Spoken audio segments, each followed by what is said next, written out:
ഒരു തെരഞ്ഞെടുപ്പ് കാലത്ത് കൊണ്ടുവന്ന വാർത്തകൾ മുഴുവൻ വെള്ളത്തിലാണ്ടു പോകുമ്പോഴേ സത്യത്തിൽ പുതിയ വാർത്തകൾ സൃഷ്ടിക്കാനായിട്ട് അവസരങ്ങൾ നോക്കിയിരിക്കുന്ന ഷാഫി പറമ്പിലും അതുപോലെ രാഹുൽ മാങ്കൂട്ടത്തിലും അവർക്ക് ഇന്നലെ ചെറിയൊരു അവസരം കിട്ടി. പക്ഷെ അത് ഏഷ്യാനെറ്റ് പോലും ഈ ഒളിച്ചു വന്ന കഥ പോലെ അത്ര അങ്ങോട്ട് ഇഷ്ടപ്പെടുന്നില്ല എന്നുള്ളതാണ്.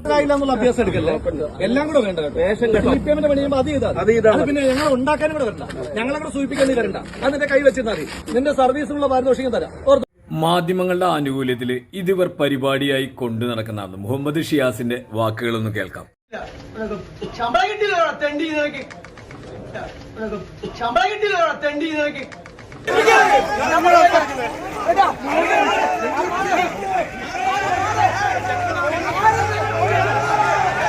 ഇത്തരം വൃത്തികേടുകൾ കണ്ടാൽ അത് അമൃതത്തായി ഭുജിക്കുന്ന മാധ്യമപ്രവർത്തകരെ ടി കെ കൃഷ്ണകുമാറിനെ പോലുള്ള നമ്മുടെ സുഹൃത്തിന്റെ പോലുള്ള ആളുകളുള്ള നാടാണ്. ഇവർക്ക് ഇതാവാം എന്നുള്ളതാണ് അവരുടെ ഒരു മുൻവിധി. ഇതിലൊരു തെറ്റുണ്ടെന്ന് ഇവർ പറയില്ല എന്നുള്ളതാണ്.